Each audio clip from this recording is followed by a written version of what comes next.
Hello everyone, आप सभी का मेरे YouTube channel home science Ankita Srivastava में स्वागत है। स्टूडेंट, पिछले वीडियो में जैसा कि हमने आपको पहले भी बताया कि हम न्यूट्रिशन साइंस का अध्ययन कर रहे हैं। पिछले वीडियो में हमने कार्बोहाइड्रेट के विषय में अध्ययन किया था। आज हम प्रोटीन का अध्ययन करेंगे।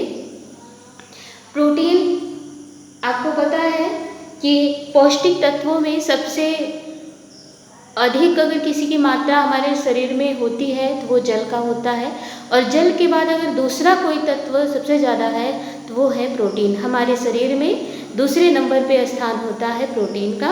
आइए आज हम प्रोटीन का अध्ययन करेंगे। सर्वप्रथम हम प्रोटीन का इंट्रोडक्शन पढ़ेंगे। प्रोटीन एक माइक्रोन्यूट्रिएंट्स तत्व है। माइक्रोन्यूट्रिएंट्स का मतलब होता है जो कि हमारे शरीर में जिसकी अधिक मात्रा हमें चाहिए होती है। ठीक है। प्रोटीन शब्द की उत्पत्ति, ये सबसे ज़्यादा पूछे जाने वाला प्रश्न है। टीजीटी हो, पीजीटी हो, नेट हो या एलटी, जीआईसी या आपके ग्रेजुएशन का जो अनिवार्य को करिकुलम सब्जेक्ट होता है बीए फर्स्ट सेमेस्टर का, उसमें भी ये प्रश्न आया हुआ है कि प्रोटीन शब्द की उत्पत्ति किससे हुई है, कौन सी भाषा या किस शब्द से हुई है। तो ध्यान दीजिएगा, प्रोटीन शब्द की उत्पत्ति ग्रीक भाषा के शब्द प्रोटियोस से हुई है। प्रोटियोस का हिंदी रूपांतरण क्या है? प्रोटीन है। ठीक है। और इसका अर्थ क्या होता है? तो प्रथम स्थान रखने वाला, ऐसा तत्व जो कि प्रथम स्थान पे रहता है उसे हम प्रोटीन कहते हैं। किस शब्द से उत्पत्ति हुई? तो प्रोटियोस शब्द से हुई है। ठीक है। प्रोटीन का प्रमुख कार्य जो होता है हमारे शरीर में वो होता है टूटी फूटी कोशिकाओं की मरम्मत करना और नई कोशिकाओं का निर्माण करना। प्रोटीन की सबसे छोटी इकाई जो होती है वो एमिनो एसिड होता है, और एमिनो एसिड आपस में पेप्टाइड बांड के द्वारा जुड़े होते हैं। ठीक है।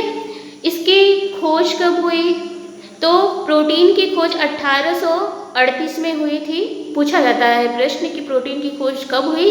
1838 में हुई थी। बर्ज़ेलियस ने इसकी खोज की थी। और ये प्रोटीन नाम जो है, ये प्रोटीन नाम किसने दिया था? ये प्रश्न आता है कि प्रोटीन का प्रोटीन नाम किसने दिया था? तो मुल्डर ने दिया था। ठीक है। ये क्या थे?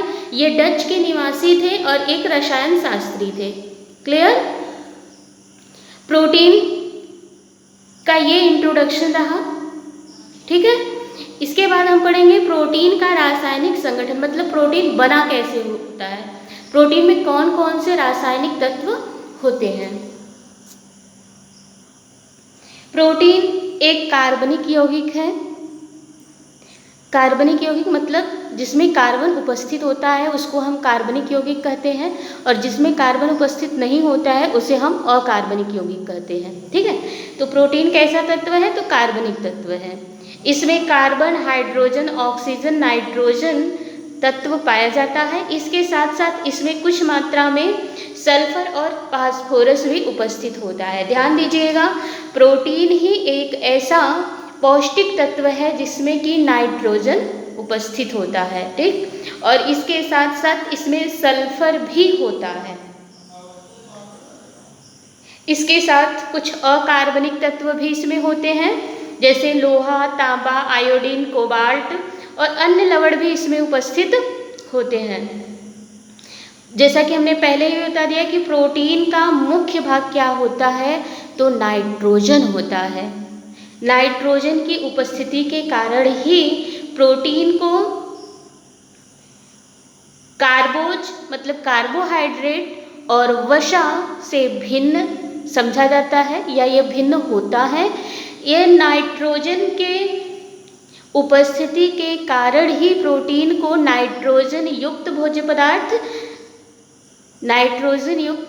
पदार्थ भी इसे हम कहते हैं। अगर आपसे पूछा जाए कि निम्नलिखित में से कौन सा नाइट्रोजन युक्त भोज्य पदार्थ है, तो आपका आंसर क्या आएगा? प्रोटीन। प्रोटीन नाइट्रोजन युक्त पदार्थ होता है जिसमें कि नाइट्रोजन उपस्थित होता है।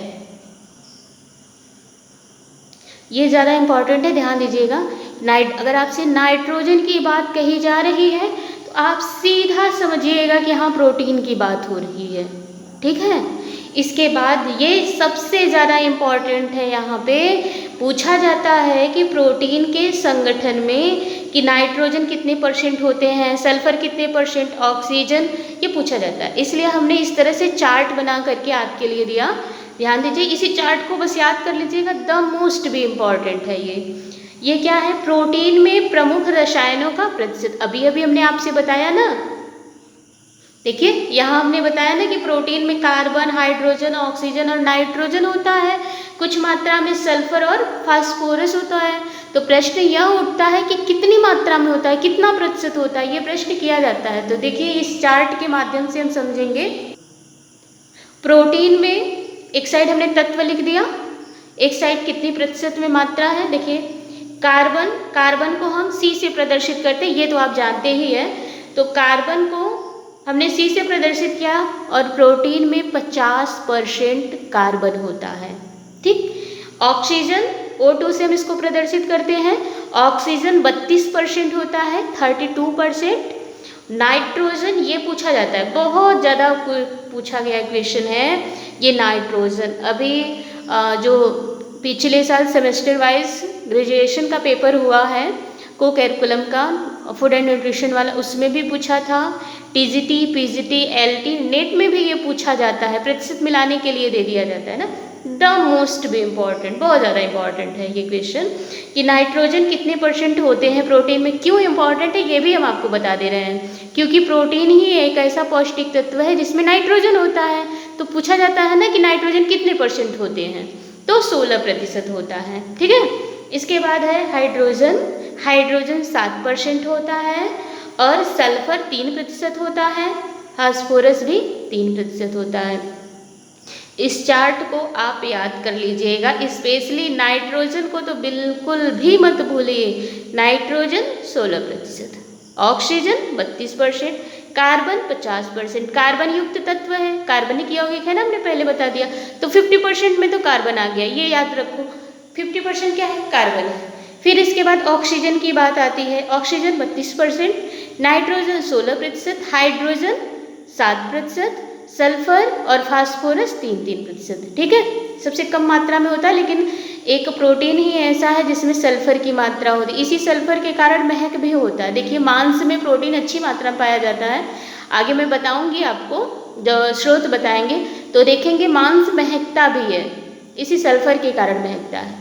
दूध में प्रोटीन अच्छी मात्रा में मिलता है, रिच सोर्स होता है दूध प्रोटीन का, इसीलिए देखोगे दूध भी महकता है इसी सल्फर के कारण। समझ में आ रही है ना।